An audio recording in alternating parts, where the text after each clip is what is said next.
Ladies and gentlemen, welcome back to the other side of the coin and welcome to your match preview. Chelsea versus Arsenal is upon us. Big blockbuster London derby ahead of us. Big match for both the teams, man.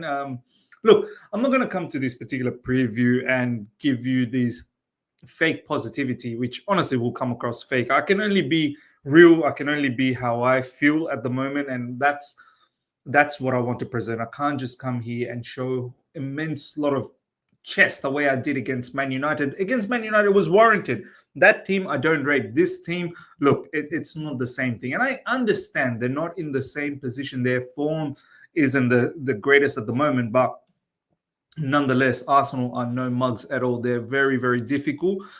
They're going to be an extremely difficult opposition to face, and against an opposition at Stamford Bridge, honestly, it might as well be their home ground advantage because we haven't beaten them at Stamford Bridge for over 6 years or something like that. Look, let's explore both sides of the coin on this particular match preview. We're going to look at Arsenal, we're going to look at Chelsea, and we're going to be as realistic as possible because I don't want to bring fluff. I don't want to bring all of this crazy notion where I'm seeing all over social media. We must beat them, this, that, the other. I mean, if we don't, then what? Sack Maresca? If we don't, what's the repercussion? We have to understand. We have to understand where our club is at, what flaws we have, and so on and so forth. We've got to be really as much realistic as possible for this season. So look, Arsenal, they are behind us at the moment. I believe they are 6th right now because Brighton have won. I mean, fantastic result for Brighton. I might actually do a video on Brighton sometime tomorrow, so do look out for that. As I said, one of the very few teams that I watch after Chelsea is one of them is Brighton. I really enjoy the way they play and how they run their football club is amazing. Anyway, that's a separate story. So Arsenal 6th, we are 5th. Arsenal are genuinely a title contender. It hasn't gone their way this season, but it's 11 games in. Well, this will be the 11th game, so it's not all done and dusted as yet. Liverpool on the other side looks like they're going away with the league. I'm pretty sure they're winning at the moment, still 1-0. If I remember, no, they're 2-0 now. They're 2-0, so they've wrapped that up. Salah with a goal as well. So Arsenal, this is a huge game for them as well. They need to win. If they don't win, I think their title hopes are done and dusted. Now, that in itself should be a huge motivation for us, and not just the fan base. I think the fan base understands that for the players, for the manager, and so on and so forth. So, Arsenal, huge game. If they don't get the 3 points, then they're potentially out of the title race because Liverpool are way, way too far ahead at the moment, in my personal opinion. Arsenal have a lot of firepower in the likes of their crosses and set pieces. They've got a lot of height. They generally score a lot of goals with Magalhaes, Saliba, Havertz, so on and so forth. Bukayo Saka is a big threat up front. I know recently they've not done much in terms of opening up the teams, but our defense, if we have a huge weakness, that's our defense. And Maresca said it in the press conference that against Inter Milan, almost every set piece that Arsenal took smelt of a goal. Can we keep that kind of threat away on a regular basis? Yeah, I'm not confident about that. I'm really not confident about that. So Arsenal, from that perspective, look, a lot of people in my last video took exception to the fact that I said Arsenal are superior to us. They are. No matter what you say right now, I'm talking about right now, not in history, not historically. Right now, they are. They've got a manager that's been in that position for 5-6 seasons. We've got a manager that's new. They've embedded their system. I know they're playing a bit weird lately, but they are superior to us right now. Their players have been together for a long time. So this is a challenge. It is big for us. So from Arsenal perspective, they are, in my opinion, going in as a favorite, and they're a big threat when it comes to set pieces, and they must win. So that's Arsenal. However, their form hasn't been great, right? People have been picking up points against them, and that is a huge positive for us. Now, from our perspective, we are a team that the trajectory is on the up. It is.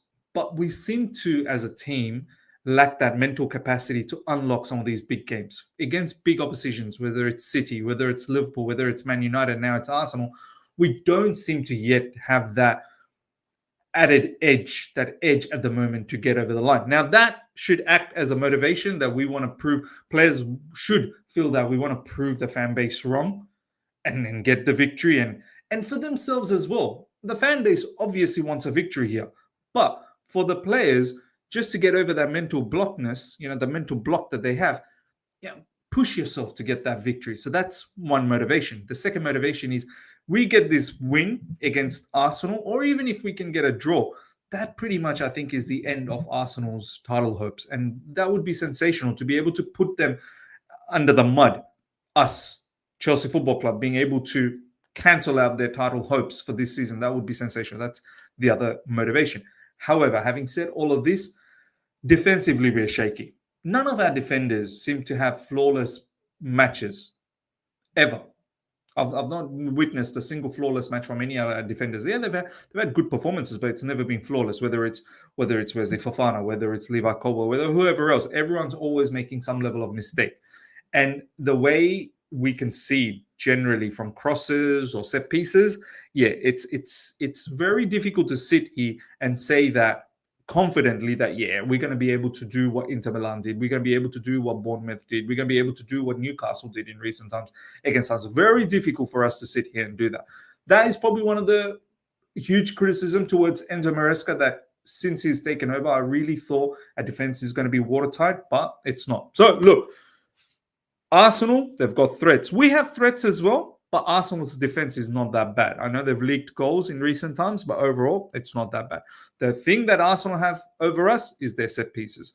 We, on the other side, we are very, very susceptible to set pieces. So the way I look at these guys, this is a task a bit too big for us. It is a bit too big for us from a realistic standpoint. So I'm going to go into the lineup right now, how to at least get a draw, maybe potentially a win. I'm going to try and work through that as when I do the lineups.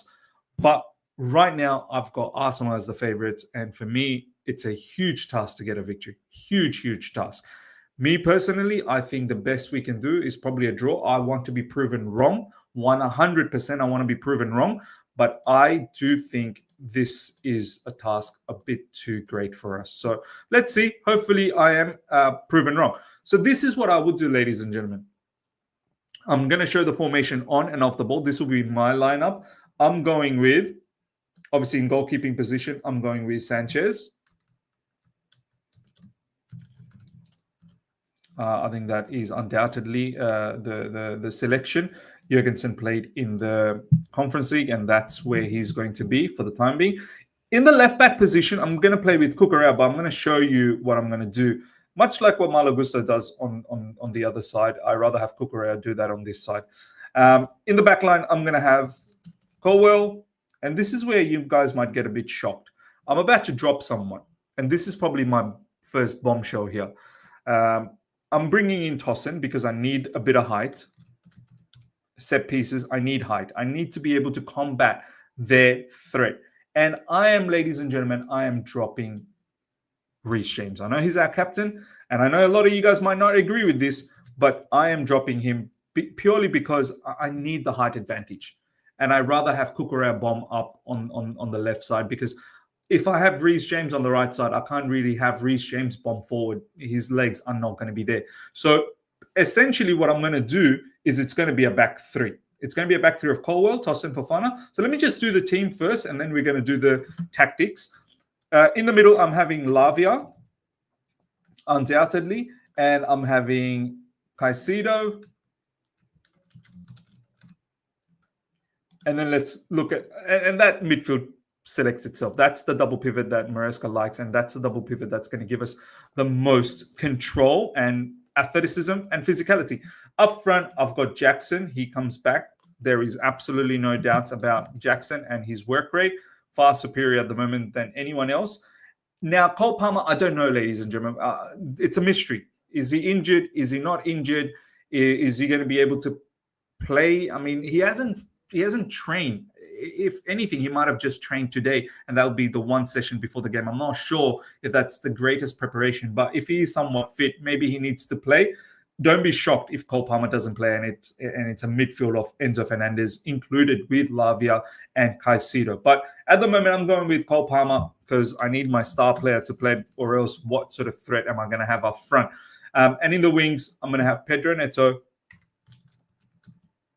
and I'm going to have Madueke, because both of these players, they work hard. Yeah, Madueke, there's a lot of flaws in his game, but right now I am not changing anything up front. I'm continuing with that chemistry, and I'm going with that. Now, with the ball, this is what I'm going to do with the ball, ladies and gentlemen. All right.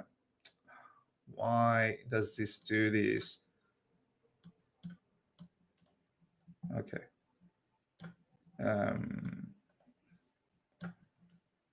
With the ball, I'm going to have Neto as the widest player, Madueke as the widest player, Cucurella basically playing in those half spaces, and Cole Palmer playing in the half space on the right side. And I'm going to have, come on, what's wrong with this?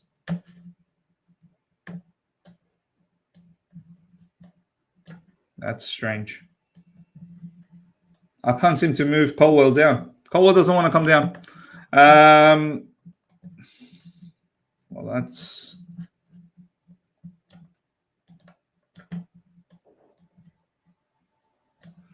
Well, we need to try this on a different website, looks like. Yeah, we need to try this on a different website. Okay, let's do it here. It's just not going to work out, is it? All right. So we'll go with...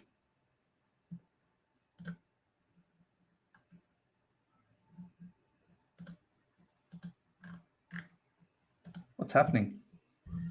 What's happening?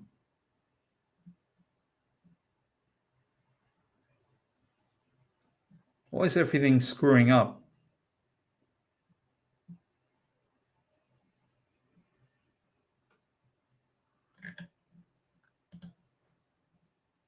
Oh my God. Does anything seem to work?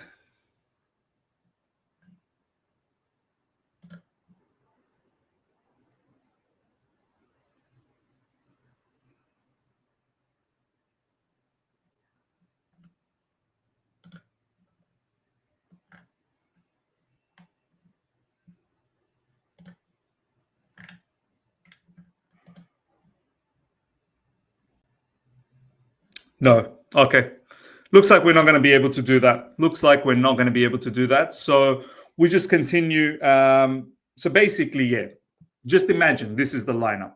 You saw the lineup, right? So basically, it's going to be Sanchez in goalkeeping position, Cucurella at left back. You've got Levi Colwell in the middle. You've got Tosin with Levi Colwell with Fofana. I'm dropping Reece James. In the middle, I'm going to have Lavia and Caicedo. And up front, I've got Cole Palmer just behind Jackson, Madueke on the right side, and Neto on the left side. Now, the way I'm going to set up this whole situation, on the ball, I'm going to have Cucurella in the half spaces along with Palmer, with Lavia and Caicedo in the middle, and Madueke and Neto holding the width. So basically 3 in the back, with Levi Colwell being as the LCB, Tosin being in the middle, and Wesley Fofana at RCB position. So 5 and 5 in defense and attack. And off the ball, Cucurella will come back and join in as a left back. So for me, that is the balance. That is the best way to go about this particular match for me, because I need height to combat Arsenal. So that's the approach I'm going to take. Look, ladies and gentlemen, I'm not going to lie. I think the best we can do here is a draw. I'm hoping that we get a win and be proven wrong. But I really cannot see it. I really cannot see it any other way. So let me know, ladies and gentlemen, what your thoughts are. That's the team. Do you like the lineup? Would you do anything different with the lineup? Do you like the approach that I've gone with to combat their, set pieces and their height, strength that they have? I'd hate to see Kai Havertz come to Chelsea Football Club at Stamford Bridge and walk away with a win. I think a win will really hurt us, but at the same time, I'm not being unrealistic here. I think this is a very, very tough match for us. My score prediction will be honestly 1-1. That's the score prediction I'm going with. I'm not going to be surprised if we lose. Look, if we get absolutely flogged, that's probably when I'm going to get very, very upset. But that's just the way I see it. Let me know your thoughts, ladies and gentlemen, what you think about this particular match and how you're going about it. Let me know your thoughts. Hope you guys have enjoyed this. Smash the like button if you're here for the first time. Subscribe, hit the bell notification to stay in touch with all my content. Until next time, take care. See ya. Bye.